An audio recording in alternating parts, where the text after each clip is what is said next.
inspiratif dan unik mengupas tuntas tokoh kesehatan, kemandirian obat, obat modern asli Indonesia, dan jamu mendunia.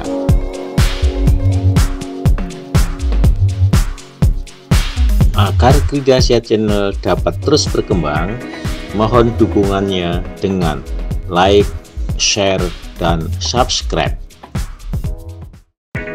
Berikut ini profil singkat narasumber kita.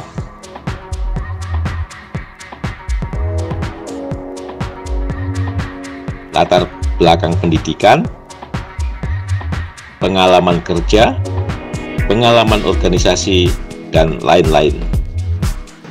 Apa kabar sahabat Kridasia di seluruh Indonesia? Kita ketahui bersama Indonesia diberi anugerah berupa kekayaan biodiversitas. Bahkan Indonesia bisa disebut mega biodiversity, sehingga seharusnya kekayaan hayati Indonesia ini dapat menjadi keunggulan daya saing bangsa Indonesia, terutama sebagai bahan obat-obatan berbasis bahan alam atau obat dari herbal.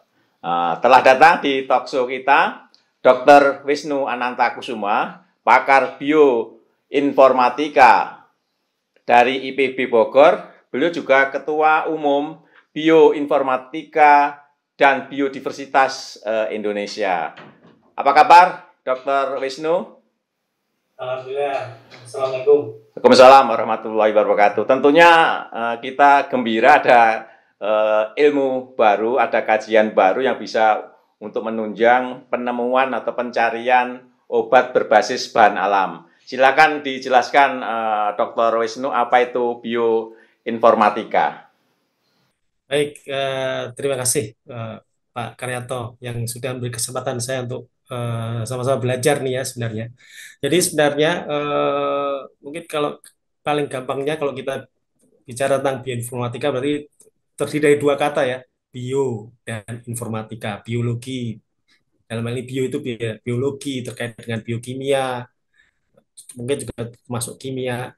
Kemudian ada informatika, di mana informatika itu juga terkait dengan matematika, statistika, dan sebagainya. Artinya sebenarnya bioinformatika ini bisa dipandang dari dua perspektif, dari sisi natural science atau ilmu alam itu, maka penggunaan tools atau alat bantu seperti software yang dibangun oleh orang-orang, tentu saja orang komputer ya, itu bisa memberi manfaat untuk kita bisa menganalisis secara lebih mendalam data-data biologi, dalam ini biologi molekuler, di mana mungkin awalnya adalah setelah keberhasilan ilmuwan itu men-sequencing genom manusia di tahun 2000-an, salah pakai Sanger sequencing. Nah, sejak itu kemudian pertumbuhan data biologi dalam hal ini genomics, bahkan kemudian disusul oleh transkriptomik, proteomics, dan sebagainya itu berkembang dengan pesat sehingga memerlukan sebuah alat bantu untuk bisa menganalisisnya. Dalam hal ini adalah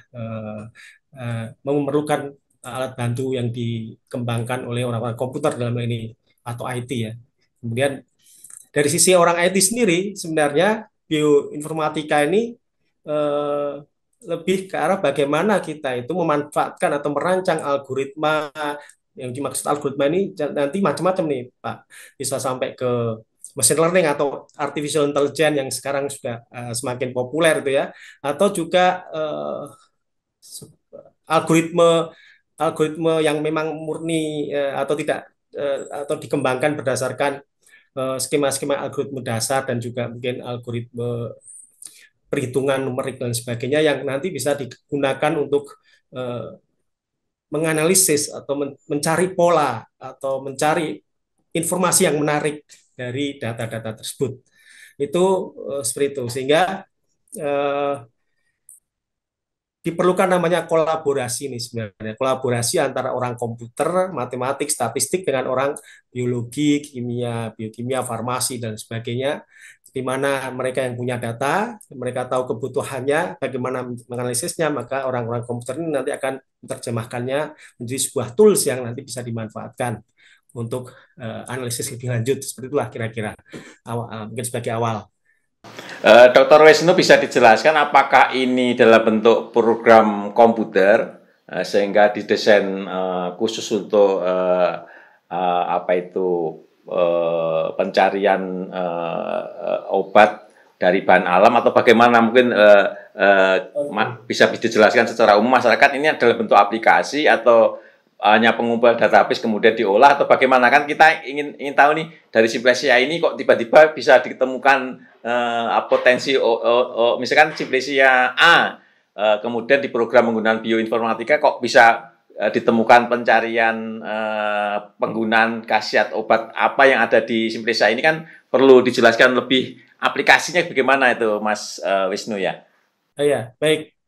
Mungkin sebelumnya ke obat mungkin saya sebutkan dulu ya beberapa contoh sebenarnya penggunaannya ya, terutama misalkan di bidang pertanian misalkan kalau kita bisa selama ini misalkan melakukan breeding atau pemulihan tanaman itu mungkin berdasarkan pengamatan fenotipe saja, tapi sekarang kita bisa mengamati genotype ya marker-marker genotype namanya single nucleotide polymorphism itu dengan teknik atau tools bioinformatika itu di sekuen-sekuen itu dijajarkan gitu kemudian kita bisa tahu ada bagian-bagian pada posisi tertentu yang punya varian gitu ya varian ini bisa saja dia sebagai sebuah genotipe marker atau penanda marker yang nanti kalau diasosiasikan dengan genotipe misalkan terkait dengan produktivitas dan sebagainya kita bisa tahu oh kalau apa individu yang punya marker kayak gini itu nanti akan memberikan dampak pada produktivitas yang tinggi misalkan seperti itu. Atau ingin tahu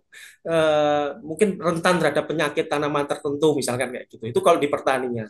Kalau di kesehatan ya banyak juga sama juga kita misalnya bisa mendeteksi marker tertentu yang ternyata dia itu berpotensi jadi kanker dan sebagainya seperti itu. Dan tentu saja juga bisa mendeteksi misalkan terkait dengan obat itu kalau seseorang punya marker tertentu di dalam gen tertentu gitu, dia mungkin akan memberikan respon negatif terhadap obat. Nah, juga itu bisa digunakan di dalam pencarian lead compound dalam ini atau pencarian senyawa aktif di dalam tanaman yang mana yang punya potensi untuk menjadi obat. Nah, semua itu sebenarnya tidak hanya kalau produk akhirnya mungkin orang bisa melihatnya sebagai program atau software ya. Tetapi sebenarnya yang lebih penting adalah algoritma di baliknya itu. Jadi algoritma di balik itu yang akan menentukan apakah sebuah informasi itu bisa dilihat atau dilihat polanya atau dilihat potensinya dan bukan potensi ya, dilihat bagaimana informasi yang segitu banyak itu bisa disaring sehingga kita bisa mendapatkan yang paling berpotensial untuk tujuan tertentu misalkan seperti itu. Jadi memang dia sudah bentuknya dalam bentuk software, tapi sebenarnya tidak hanya software mengambil retrieve informasi dari database kemudian ditampilkan nggak seperti itu, tapi ada sebuah otak atau algoritmenya yang mengolahnya seperti itu. Saya lebih mungkin lebih simpel lagi. Misalkan ada Simplesia temulawak. Oke, saya ingin mencari kandungan zat bergas apa saja yang ini di dalam temulawak ini ya. Prosesnya di dalam bioinformatika itu bagaimana? Bisa dijelaskan apanya data yang harus kita input itu, Mas Wisnu? Boleh nampilin sedikit? Silakan. Ada slide-nya silakan. Ya.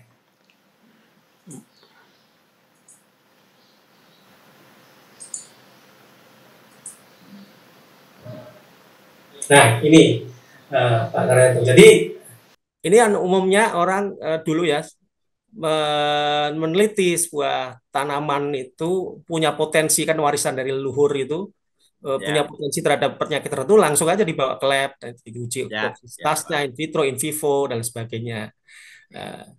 Banyak mungkin yang berhasil, banyak juga yang nggak berhasil. Tapi dengan pendekatan menggunakan bioinformatika itu dalam hal ini kita bisa sebut sebagai reverse pharmacology approach ya.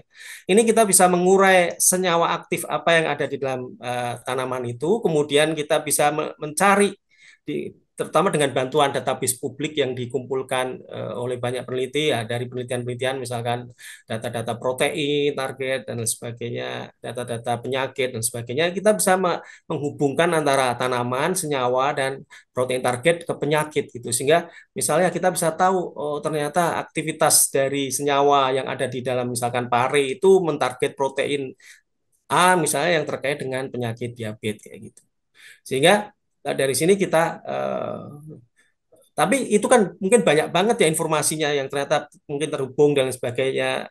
Maka kita bisa mereduksi, men-screen lagi mana yang paling potensial. Atau malah justru sebenarnya kurang, hubungannya sangat sedikit karena datanya sedikit. Nah, kita bisa memprediksi hubungan itu. Hubungan antara eh, tanaman, senyawa dan penyakit dan protein ini terus ke penyakit itu. Bagaimana sebenarnya bisa memprediksi hubungan ini? Sebenarnya prinsipnya adalah similaritas. Jadi kalau kita membandingkan senyawa yang satu dengan senyawa yang lain itu punya kemiripan strukturnya, maka kita berasumsi bahwa dia memiliki fungsi yang sama. Begitu juga protein juga seperti itu. Kalau punya kemiripan sekuensnya ya kan, kita pakai sekuens asam aminonya misalkan, karena kita nggak pakai tiga dimensi dan seterusnya, tapi kita menggunakan yang sequence asam amino. Ini kita sebenarnya prinsipnya adalah mengukur similaritas, makin mirip ya makin dekat fungsinya seperti itu. Nah, dengan cara menghubungkan ini maka kita bisa tahu mana senyawa apa di dalam tanaman tersebut, apa saja yang punya potensi untuk menyembuhkan penyakit itu dan mentarget protein mana gitu kira-kira. Kalau sebelah kanan itu setelah tadi input data dari mungkin dari penelitian banyak periset itu kemudian sebelah kanan flowchart sebelah kanan itu. Nah, ini lain lagi, Pak. Kalau ini kan mulainya dari tanaman nih. Ya. Nah, sekarang ini orang mulai dari mencari target proteinnya dulu. Kita misalkan ini penyakit apa sih? Diabetes atau COVID atau apa dan sebagainya. Nah, itu dicari proteinnya, protein targetnya itu diseleksi dulu, seperti itu.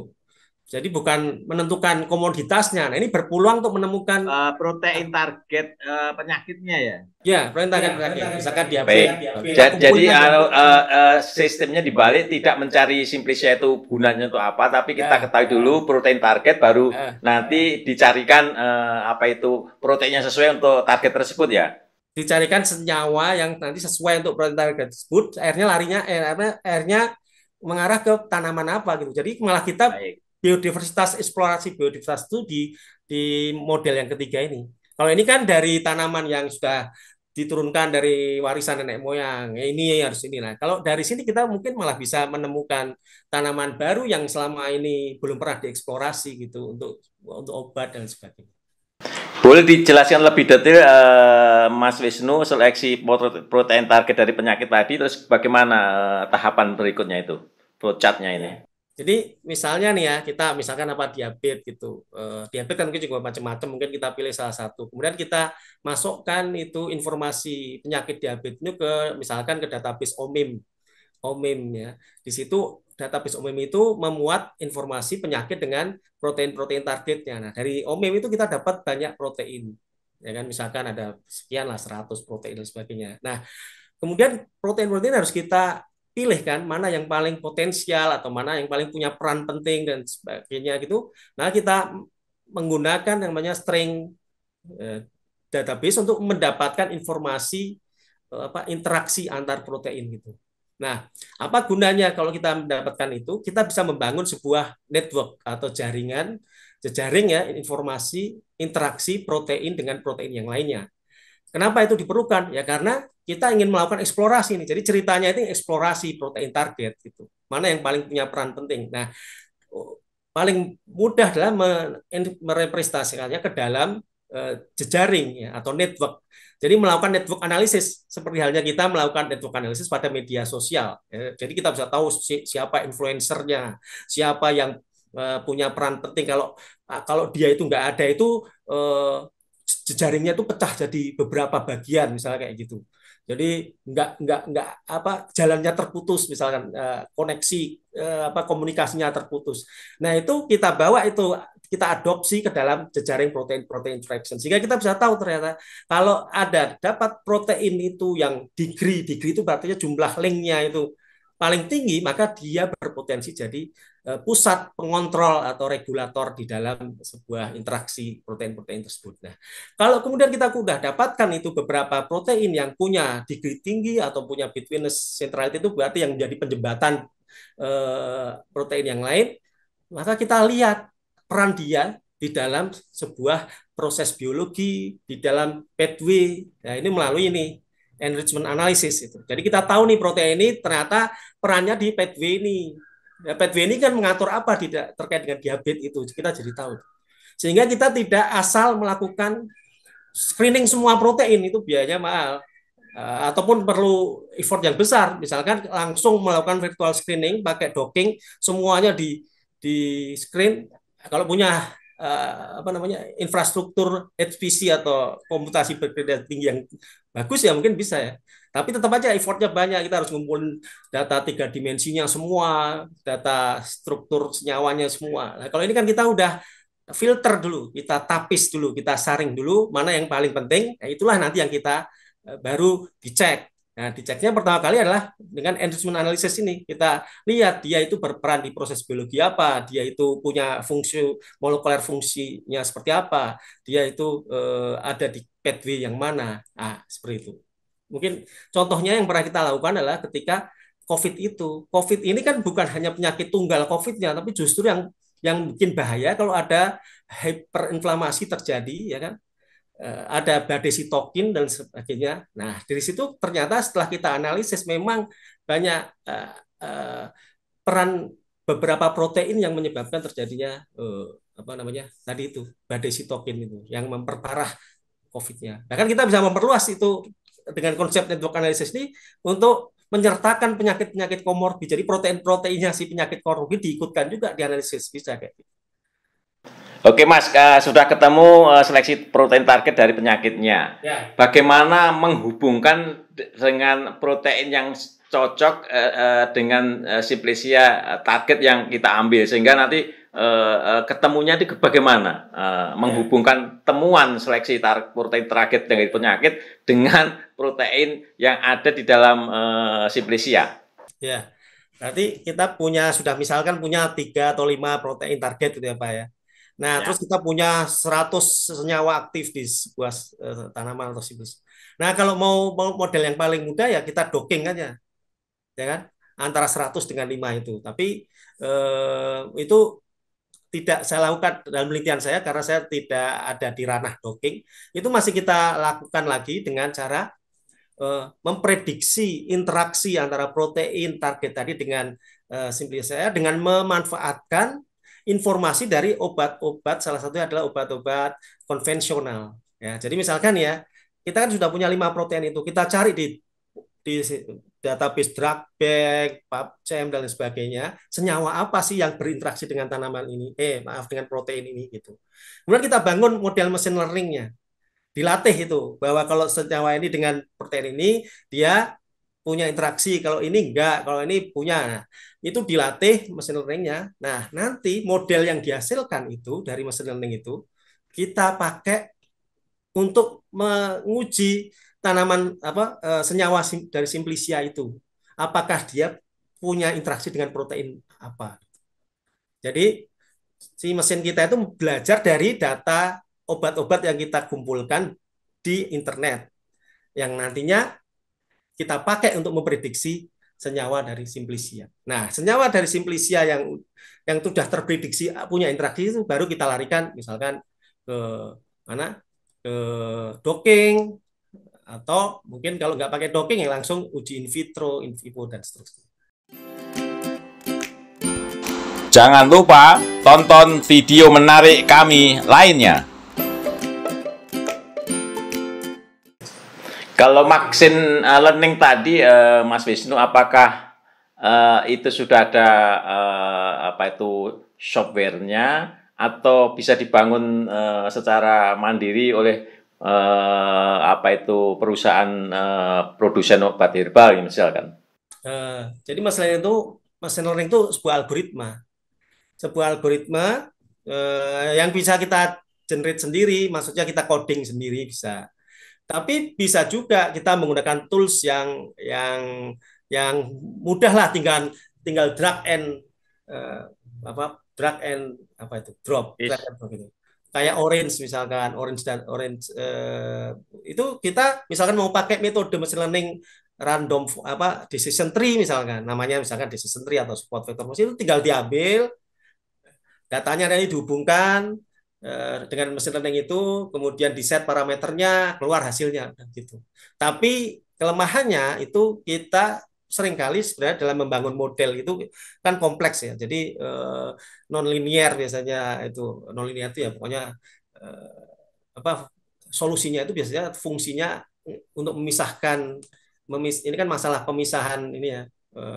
Misalkan ada interaksi atau tidak. Itu tidak seperti memisahkan dengan sebuah garis antara data ini dengan data ini gitu. Tapi biasanya data itu saling bercampur gitu, sehingga perlu solusi yang non linear, persamaan misal kuadrat dan lain sebagainya. Gampangnya seperti itu. Jadi kalau persamaan linear kan garisnya lurus. Jadi kalau datanya udah jelas terpisah ya bisa. Nah, itu kalau hal seperti itu, maka kalau kita pakai tools yang sudah ada itu menjadi kurang akurat, tapi harus kita bangun sendiri biasanya. Karena dengan dibangun sendiri kita bisa membangun set hyperparameter itu, di tuning namanya ya. Sebenarnya dicoba-coba sih, cuman dicoba-cobanya oleh komputer, jadi kombinasi sebanyak apapun bisa diselesaikan. Nah, ada juga mungkin yang mengeluarkan software, tapi kalau yang soal ini saya kurang paham ya. Jadi yang mungkin bisa dipakai untuk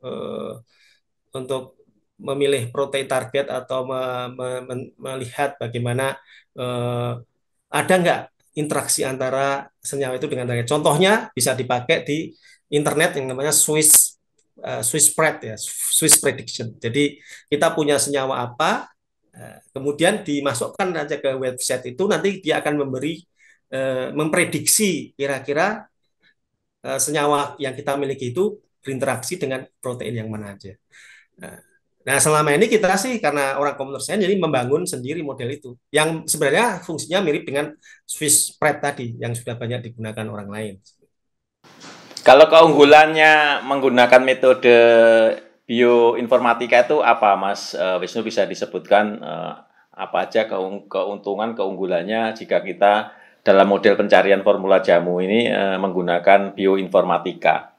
Ya, pertama mungkin kita bisa mengarahkan ruang pencarian itu lebih fokus atau lebih terarah itu. Jadi proses screeningnya itu lebih terarah dibandingkan kalau kita dan lebih murah tentu saja dibandingkan kalau langsung dengan wet lab kan. Bayangkan aja kita punya wet lab, kalau punya banyak senyawa, kemudian proteinnya tadi 3 atau 5, malah kita belum tahu berapa protein targetnya yang paling ini, ya tentu saja harus studi literatur mana yang kira-kira paling banyak atau paling penting. Nah, studi literatur kan memakan waktu juga gitu. Padahal data-data dari studi literatur itu sudah simpan dalam database ya, biasanya seperti itu. Nah, itu kita pakai aja, kemudian kita analisis, nanti keluar yang punya potensi itu. Itu pertama. Berarti yang kedua, nah sekarang orang itu mengarah ke ini, Pak, namanya precision medicine. Jadi precision medicine ya, itu kalau dulu orang membuat obat itu biasanya hanya mempertimbangkan fenotipe ya, atau ya kalau dalam orang sakit ya gejala sakitnya apa dan seterusnya, terus dibuat obatnya. Tentu saja melewati prosedur yang sangat panjang ya. Tetapi beberapa kasus itu, atau mungkin banyak ya malah kasus, efektivitas obat itu ternyata tidak berlaku secara general. Jadi banyak orang yang diberi obat sebenarnya juga banyak yang nggak sembuh atau malah punya efek samping gitu. Nah, ternyata itu yang mempengaruhi adalah profil genetik dari orang. Jadi orang itu, tiap orang punya profil sendiri. Bisa jadi dia cocok pakai obat ini, bisa jadi enggak. bisa jadi malah jadi alergi, bisa jadi punya efek samping yang lain, di mana orang belum tentu tahu bahwa dia alergi obat itu misalkan. Nah, dengan mempelajari bioinformatika kita bisa melihat bagaimana sebenarnya yang dimiliki market atau profil genetik atau genomics atau bahkan proteomics kalau pakai untuk kanker biasanya banyak juga melibatkan profil ini apa transkriptomik ya. Nah, itu bisa kita gunakan untuk membuat obat itu lebih presisi, artinya eh, efektivitasnya tinggi tapi efek sampingnya rendah, misalnya seperti itu. Itulah mungkin. Kalau semisal ini saya produsen obat herbal nih, saya ingin menggunakan sistem bioinformatika ini untuk pencarian formula baru. Itu lebih baik menugaskan staf kita untuk belajar bioinformatika atau akan lebih mudah lagi, lebih efisien, lebih cepat menggunakan jasa atau seseorang yang sudah punya kompetensi di bidang bioinformatika ini. Proses membangunnya kalau menurut Dr. Wisnu bagaimana? Misalkan saya tertarik ini untuk menggunakan model ini, kan perlu bagaimana ini? Apa harus menugaskan staf saya untuk belajar atau lebih baik menggunakan jasa pihak lain yang sudah ahli di bidang bioinformatika ini? Ya, zaman sekarang ini kan sebenarnya zamannya kolaborasi ya. Kalau ingin bagus ya menurut saya dan cepat tentu saja adalah kolaborasi. Jadi kolaborasi dengan lembaga atau institusi yang sudah lama berkecimpung di situ. Sebenarnya sebagai contoh kalau di kami kan di pusat studi bioinformatika itu kita sudah memulai pengembangan ini sejak tahun 2012, 2013. Bahkan kita sudah punya namanya IJA Analytics ya. Yang di mana di balik IJA Analytics itu menghubungkan antara tanaman, senyawa, protein, dan penyakit. Tapi tentu saja dengan data terbatas yang dikumpulkan tahun 2013 sampai 2018 itu. Nah, artinya kita sudah punya kawan. Kalau ada rekan-rekan lain yang tertarik, mending kita kolaborasi. Karena sebenarnya yang kita butuhkan, justru kita banyak butuh data, informasi apa sih sebenarnya yang penting, fitur apa yang penting untuk melengkapi sebuah model memprediksi protein target atau memprediksi interaksi antar senyawa itu. Seperti itu. Sehingga dengan cara seperti itu, maka waktu yang dibutuhkan tidak lama. Tetapi kalau untuk hire atau bukan hire, mengalokasikan sumber daya finansial untuk membina SDM juga tetap diperlukan menurut saya. Karena lama-lama, tapi mungkin bisa dilakukan dengan proses kolaborasi itu, jadi diikutkan aja langsung nyemplung gitu kan, lebih lebih cepat itu dibandingkan belajar dari awal kayak gitu. Karena justru bisa ada saling mengisi kan kekurangan dan kelemahan masing-masing. Kalau boleh diberikan contoh yang sudah dilakukan teman-teman Mas Wisnu dalam pencarian ini bisa disebutkan apa Mas Wisnu sudah pernah dilakukan? Ya. Dulu awalnya itu kita pernah menghasilkan namanya produk Gluko R1, tapi ya memang karena ini kelemahan di pemasaran ya, jadi belum beredar seperti yang diharapkan. Itu diprediksi dari IJA versi pertama itu menghasilkan tanaman tare, sembung, brotowali, dan jahe ya. Itu hasil prediksi dari IJA versi pertama untuk diabetes, karena kita memang waktu awal-awal bergerak di diabetes itu. Kemudian sudah diuji in vitro sampai akhirnya udah dibuat jamunya namanya glukoherwan, tapi ternyata ya itu ilmu pemasaran atau gimana lah, itu yang kita belum bahas. Itu yang pertama. Dan yang kemarin di saat COVID ini kita waktu itu dengan FKUI ya, dengan FKUI itu ketika bulan Maret itu baru awal-awalnya COVID, kita sudah mulai meneliti ya, sebelum teman-teman yang lain banyak yang meneliti. Itu sama juga pendekatannya dengan machine learning, tapi juga di backup dengan pendekatan apa itu namanya, ligand based virtual screening berbasis ligand dan virtual screening berbasis structure. Jadi dibandingkan antara machine learning dengan ligand based dan structure based ya.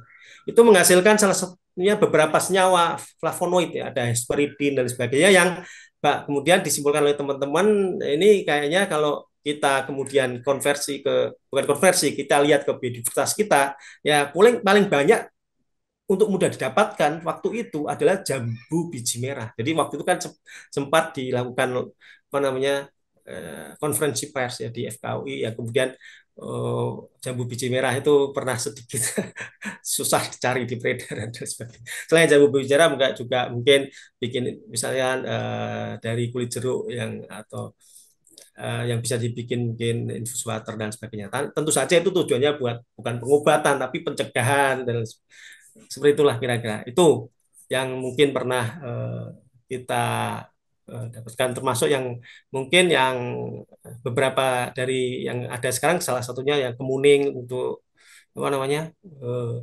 obesitas, dan masih banyak lagi sih. Mas Wisnu tadi disebutkan setelah menggunakan pendekatan bioinformatika untuk diabetes yang ditemukan siplesianya daun sembung, pare dan jahe, dan brotowali. Apakah dalam permodelan ini juga sudah ada unsur pendekatan? Oh, kalau menggunakan formula 4 simplesia ini berapa dosisnya, itu sudah ada output dari pemodelan ini, atau itu hanya menyebutkan 4 simplesia ini, atau bagaimana? Ya, belum ada. Jadi baru menyebutkan. Tapi kalau dari saya itu baru menyebutkan ini potensinya, misalnya brotowali ini senyawanya apa-apa atau apa sebenarnya. Kemudian diberikan ke tim lain yang ada di Bio Farma kan, orang dari kimia dan sebagainya, yang mungkin nanti akan menentukan ininya apa namanya dosisnya. Karena kalau di kita belum sampai ke arah sana. Ya, jadi lebih pendekatannya menemukan simplesianya, baru nanti tahapnya dari temuan simplesia ini formulanya berapa dosisnya itu harus dilakukan oleh tim lain yang lebih tahu tentang pendekatannya. Biasanya setelah itu dilakukan apa, Mas Wisnu? Setelah ketemu nih formulanya ada 4 misalkan ini, terus tahap berikutnya agar bisa menjadi formula benar-benar bisa dihilirisasi, diproduksi di pabrik, itu tahap berikutnya apa? Saya lupa metodenya ya. Jadi sebenarnya mungkin ada metode statistik yang saya lupa namanya, seperti desain atau apa gitu, yang mensimulasikan atau menghitung dosis gitu. Bisa seperti itu, atau kalau contohnya kemarin yang tentang hiperinflamasi itu, kita juga menghasilkan temuan baru ya, bukan temuan sih, sambiloto kopi coklat. Nah, seperti itu. Nah, kita mau bikin kayak minuman itu. Nah, kalau kayak gitu langsung dibuat sama di beberapa ada yang mungkin bisa meracik kayak itu, dibuat berbagai apa namanya, bukan sediaan ya, sudah jadi minuman, jadi berbagai kombinasi gitu ya, ini sekian kan. Nah, kemudian uji rasa dulu di minum enak enggak. Nah, baru sekarang dimasukkan ke kombinasi itu, dicek, diuji toksisitas, diuji apa yang lain lah, saya kurang tahu, in vitro dan sebagainya kayak gitu. Jadi kadang bisa ya. Kalau di luar negeri, Mas Wisnu, apakah model ini sudah semarak digunakan? Karena kalau saya memang lebih efisien ya, lebih fokus. Misalkan saya ingin obat kanker, simplesia apa, kan langsung ketemu formulanya, tinggal nanti dikaji lagi dosisnya, masuk ke produksi. Nah, kalau di luar negeri mungkin bisa disebutkan ini bagaimana perkembangan bioinformatika ini di luar negeri. Agar Kridasia Channel dapat terus berkembang, mohon dukungannya dengan like, share, dan subscribe. Ya. Nah, ada banyak sebenarnya ya, ada banyak ya. Pertama yang tadi saya sebutkan, mereka mungkin melakukan massive virtual screening karena punya SPC atau superkomputer gitu. Jadi langsung dari struktur tiga dimensinya dan sebagainya itu langsung di intinya sih kalau kita docking kan satu-satu itu enggak langsung aja pakai superkomputer. Jadi mungkin dalam dalam beberapa waktu sekian juta kompon itu bisa dicek gitu. Nah kalau kita nggak punya ya nggak bisa kan. Nah makanya muncullah pendekatan alternatif kayak gini yang nggak perlu pakai belum tentu akurasinya tentu yang mereka mungkin lebih bagus tapi mudah-mudahan kita tidak terlalu jauh misalnya seperti itu. Tapi ada juga yang pendekatan bioinformatik ini mereka masih dalam tahap riset juga banyak terutama terkait dengan kanker ya. Contohnya adalah resistensi obat kanker misalnya gitu. Oh kanker itu kan kalau ini kan obatnya banyak gitu. Nah malah kadang-kadang memunculkan resistensi atau kombinasi obat ini tidak sinergis tuh malah sebaliknya. Nah itu malah sampai di apa namanya di AstraZeneca ini sponsornya malah sampai di eh, kompetisikan gitu. Jadi dibuka lebar-lebar datanya, terus berbagai institusi yang memiliki kemampuan dalam pengembangan machine learning ini, ya, komputer scientist-nya itu diminta untuk mengeksplor data tersebut. Jadi sebuah lomba gitu. Dan semua yang ikut lomba itu, yang masuk final kan ada threshold-nya nilainya, itu kemudian dicantumkan sebagai co-author di papernya yang ada juara pertamanya yang dipakai juara pertamanya itu yang ditulis papernya, tapi semua yang masuk final itu jadi kontributor itu. Salah satunya ada salah satu dosen IPB namanya Dr. Mustafa itu masuk dalamnya karena dia mampu masuk final. Nah, jadi sebenarnya masih belum jauh untuk ketinggalan kalau hal kayak gitu Indonesia ini sebenarnya. Yang masalah yang tadi loh, machine learning untuk eksplorasi data ini. Tapi kalau infrastrukturnya memang jauh benar-benar ketinggalan. Superkomputernya yang paling besar kan milik BRIN itu pun mungkin masih kalah jauh dengan apalagi yang di Cina atau gitu. Nah, jadi seperti itu Pak Karento. Kalau negara kalau bisa disebut unggul dalam penggunaan bioinformatika itu negara mana aja ya Mas Wisnu? Kebanyakan bioinformatika ini Pak yang maju itu ya di Amerika dan Eropa ya. Tapi yang kalau terkait dengan apa namanya tradisional obat tradisional itu Cina malah ya traditional medicine Cina itu dia udah menerapkan penggunaan ini ya network analysis itu sejak lama tahun 2013 sebenarnya. Jadi sebenarnya kan bioinformatik itu dulu awalnya mungkin algoritmenya kalau kata saya bisa katakan ya konvensional machine learning kayak. Tapi kemudian setelah berkembangnya network analysis uh, itu memperkaya pendekatan-pendekatan baru di dalam apa ya, bioinformatika itu sehingga salah satunya yang berkembang itu kalau di Cina itu mereka bisa menguraikan atau menjelaskan interaksi farmakologi dari tanaman-tanaman atau bahan alam mereka itu yang kemudian menghasilkan lead compound atau mungkin senyawa itu diisolasi, mungkin juga dibikin ekstrak dan sebagainya yang akhirnya jadi obat tradisional Cina yang banyak dipakai di rumah sakit mereka juga. Ada rumah sakit yang bisa meresepkan segala. Nah, kalau saya lihat di Indonesia ini sudah mulai nih sekarang di eranya sekarang. Sekarang juga bahkan kalau saya lihat ya saya belum baca sepenuhnya undang RUU yang sekarang ini itu support banget untuk ditemukannya obat-obat modern asli Indonesia ya istilahnya ya, Omai. Ya. Saya tertarik ternyata traditional Chinese medicine kan kata tradisi ini saya kira memang benar-benar hanya mengacu pada apa itu resep-resep yang sudah ada ratusan tahun di sana yang terdata dengan baik. Ternyata mereka TCM mereka itu juga mengadopsi teknologi bioinformatika ini ya Mas Wisnu ya. Iya. Terutama yang network analysis tadi ya. Jadi kalau kita bicara bioinformatika itu kan payung besarnya, tapi sebenarnya di dalamnya salah satu ada network analysis. Tapi bisa jadi nanti berkembang jadi precision traditional medicine kemungkinan. Jadi omics, marga genomics, proteomics, transkriptomik itu mungkin akan kemudian dianalisis juga sehingga obat Cina ini nanti akan bisa lebih presisi gitu. saya pikir mungkin Cina udah mengarah ke sana itu, Mas Ali, menurut saya.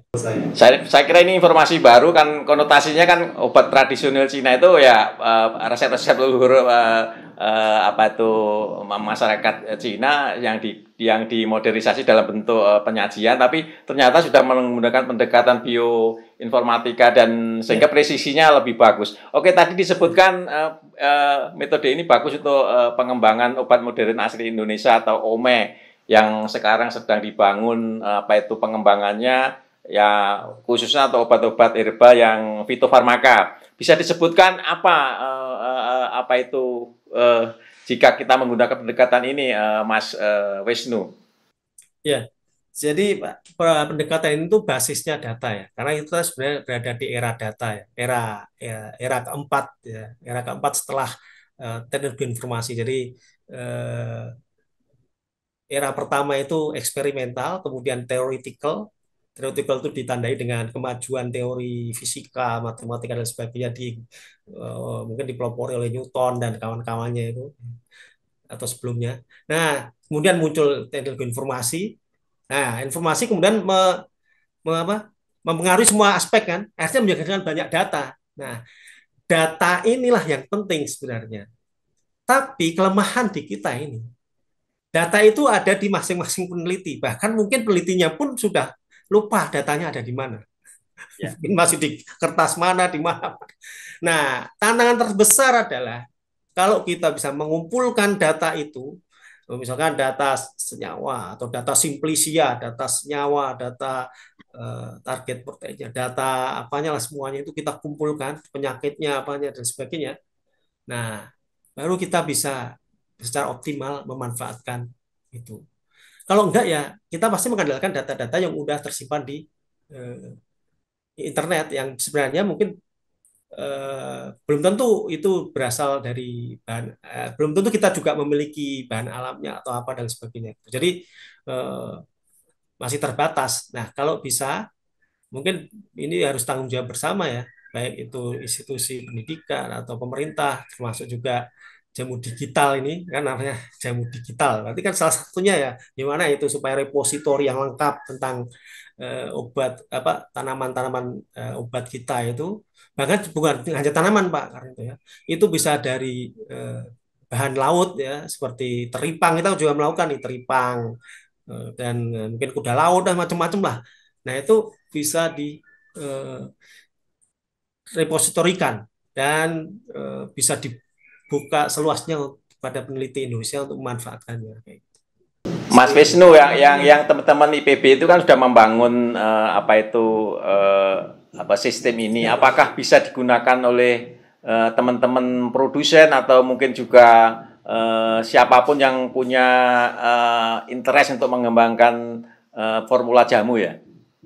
Kalau yang hijau analitik itu bisa sebenarnya. Cuman ya tadi saya sebutkan itu datanya data tahun 2013 sampai 2018 yang tentu saja masih sangat terbatas. Masih sangat terbatas itu. Makanya kalau kita memprediksi makanya keluarnya adalah mungkin yang terbiasa dipakai untuk diabetes saya pare kayak gitu-gitu. Tapi kita kan belum pernah bisa mengumpulkan lagi data misalkan di daerah mana Papua jangan-jangan obatnya beda itu kalau diabetes di daerah mana Bugis di daerah mana lagi itu Madura daerah. Nah itu kalau terkumpul semua kemudian algoritmanya ini diterapkan ke data tersebut bisa akan menghasilkan sebuah informasi yang baru dan selama ini Java Analytics itu bebas dipakai nggak ada login nggak perlu bayar nggak perlu apa silakan aja dipakai cuman kita wanti-wanti ini bukan hasil akhir ini baru namanya apa namanya kandidat yang potensial. Ya. Mas Wisnu sebagai closing statement apa saran dan apa harapan Mas Wisnu dan teman-teman agar model ini juga dapat terus berkembang? Saya kira dengan pendekatan ini lebih presisi. Kalau saya pendekatannya lebih ke presisi apa itu penemuan obat baru dari bahan alam Indonesia itu lebih optimal ke depannya itu apa saran-saran dan mungkin harapannya? Ya, terima kasih Pak. Jadi harapannya yang pertama ya kita perlu namanya sinergi, tolong menolong dalam kebaikan. Sinergi artinya dan menurunkan ego. Kalau yang punya data harus legowo untuk datanya itu disodakohkan untuk umum misalnya gitu. Ya kan, jangan, ya mungkin nanti bisa diaja dibikin mekanismenya yang punya data nanti dapat kredit berupa apalah kayak gitu ya, atau apresiasi, tapi itu sinergi itu harus melibatkan multi pihak ya, baik dari pemerintah, karena pemerintah yang paling mungkin memiliki infrastruktur yang besar. Misalkan yang punya superkomputer perguruan tinggi nggak akan banyak yang nggak akan mampu. Tapi kalau pemerintah bisa sebenarnya lewat BRIN misalnya. Nah, yang sekarang itu bisa dikembangin. Nah, BRIN memang sekarang sedang membangun repositori juga. Nah, harapannya tidak masing-masing bikin repository. Bisa aja kayak gitu, tapi harus diintegrasikan kalau memang masing-masing mengelola repository masing-masing. Bisa saja dibuat tema gitu. Kalau IPB repositorinya terkait dengan pertanian.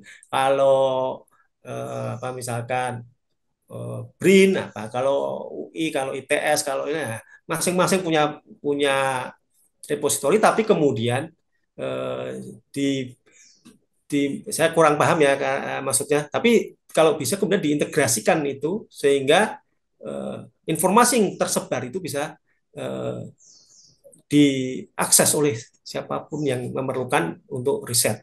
Nah, seperti itu. Nah, yang penting lagi adalah sebenarnya swasta. Swasta ini sebenarnya kalau di kita itu belum optimal, tidak seperti saya nggak punya pengalaman, tapi saya dengar-dengar kalau di luar negeri itu swasta itu membiayai riset gitu perguruan tingginya. Sebenarnya sekarang sudah dicoba lewat Kedereka dan sebagainya, tapi saya lihat masih belum optimal, masih belum sepenuh hati dalam tanda kutip ya swasta ini. Bahkan kalaupun kita punya kandidat senyawa senyawa obat itu, kalau kemudian ingin diproduksi oleh swasta itu masih berpikir ini ya memang selalu harus kayak gitu ya, berpikir ini untungnya kira-kira bisa balik atau enggak dan sebagainya. Nah, sebenarnya kan ada swasta yang mungkin sudah bisa menghasilkan keuntungan yang besar lewat bisnis yang lain, itu sebenarnya kan bisa mensupport dana bagi peneliti-peneliti ini untuk bersinergi menyelesaikan risetnya. Dan yang penting lagi, selain repository tadi yang mungkin boleh saja tersebar tapi jangan sampai tumpang tindih, roadmap penelitiannya juga sama, jangan sampai tumpang tindih. Jadi jangan sampai orang ini ingin ingin bisa semuanya gitu, ya kan? Makanya saya sukanya membatasi, saya nggak akan melakukan riset itu di apa, dengan docking atau dengan apa, itu saya akan ngajak orang daripada saya mempelajari semuanya, saya akan mengajak orang. Karena kita itu seperti puzzle yang sebenarnya harusnya dikumpulin kemudian disatu-satukan. Gitu. Jadi kata kuncinya sinergi, Pak. Dan itu harus melibatkan multi pihak. Dan dengan tujuan yang sama, yaitu ingin memajukan, mengembangkan biodiversitas Indonesia. Dr. Wisnu bisa dijelaskan kepada para pemirsa Krida Sehat di seluruh Indonesia, jika kita menggunakan pemodelan bioinformatika ini, apa saja keunggulan dan keuntungannya? Silakan. Ya, yaitu pertama, kalau kita menggunakan bioinformatika, pertama adalah kita bisa melakukan screening. Ya, ini kalau kita kaitkan dengan penemuan obat herbal atau apa ya, jadi saya fokuskan ke situ tuh. Sebenarnya banyak ya. Itu bisa melakukan screening dengan lebih efisien dan mungkin juga lebih presisi. Artinya menghilangkan banyak hal-hal yang cost-nya banyak gitu. Yang kedua, tentu saja kita bisa memilih target yang lebih tepat ya. Jadi tingkat presisinya diharapkan lebih tinggi dibandingkan kalau kita tidak menggunakannya. Seperti itu. Dan yang ketiga, itu tadi, karena selama ini mungkin kita bicara terkait dengan obat herbal itu hanya dua hal, efikasi dan efek samping atau toksisitas ya, keamanan ya, efikasi dan keamanan. Tapi belum menyentuh terkait dengan presisi, dalam arti adalah sesuai dengan profil genetics atau profil omics dari manusianya. Jadi kalau bisa, saya menyebutnya ini entah tepat atau enggak, kita bisa mengembangkan precision herbal medicine. Nah itu keren banget menurut saya. Jadi ke depan memang pendekatan bioinformatika itu perlu terus dikembangkan, dan tentunya ini peran pemerintah, karena memang kalau dilakukan sendiri-sendiri, apalagi dilakukan oleh swasta sendiri pasti nggak memungkinkan, sehingga peran serta pemerintah untuk menyediakan sistem komputasi yang bisa diakses oleh mungkin jutaan database hasil riset, sehingga memudahkan penemuan atau pemodelan ini.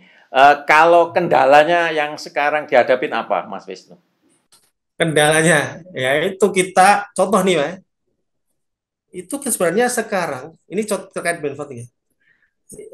Alat NGS itu banyak, tapi idle. Nah itu banyak tapi idle. Nah, artinya apa? Perencanaan risetnya itu tidak mendukung implementasi dari tools alatnya ini, pemanfaatan atau utilitas alat ini. Jadi ketika membeli dan sebagainya mungkin belum dipikirkan bagaimana nanti itu pengembangannya, pemanfaatannya, sehingga banyak itu NGS yang idle. NGS itu untuk sequencing DNA misalnya, yang next generation sequencing ya, memang mahal sih, sekali sequence itunya mahal.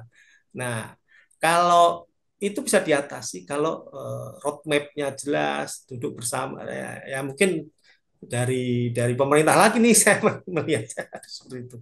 Itu artinya banyak sekali alat-alat yang mungkin belum maksimal utilitas penggunaannya. Kemudian yang kedua, personnya ini juga mohon maaf ini saya kritik terhadap kita sendiri ya. Itu masih ada yang masih kebanyakan yang ingin menguasai semua, bisa semua. Zaman sekarang itu kecapean sendiri. Mana ada pengembangan Google bisa sampai kayak gini, itu dia nggak sendirian, dia gandeng yang lain, gandeng mungkin perusahaan lain yang bisa gini, dia Facebook juga sama, nggak mungkin dia sendirian dari awal kayak gitu, nggak akan mungkin, pasti dia akan gandeng yang lain, cuman ya ada transaksi ininya lah, siapa yang lebih mungkin caranya gimana lah dalam bisnis saya nggak tahu ya. Nah, jadi intinya nggak akan relevan lagi orang itu mau menguasai semuanya. Ilmu maksud saya gitu. Cukup kita jadi ada menarik ya, mungkin closing ya Pak Karyanto ya. Di dalam bioinformatik itu ada yang namanya sequencing. Sequencing itu ya dari whole genome sebenarnya dipotong-potong kecil-kecil, karena kita nggak bisa membaca genom itu langsung satu dalam satu ini, dipotong kecil-kecil. Terus baru disambung-sambungin pakai mendeteksi overlapnya. Nah, analoginya kita itu seperti read atau fragmen-fragmen kecil itu sebenarnya. Jadi orang-orang kita ini sebenarnya punya kompetensi yang beda-beda tapi punya overlap. Nah, kalau bisa jadi whole genome, bisa jadi potensi yang besar kalau itu dihubung-hubungkan.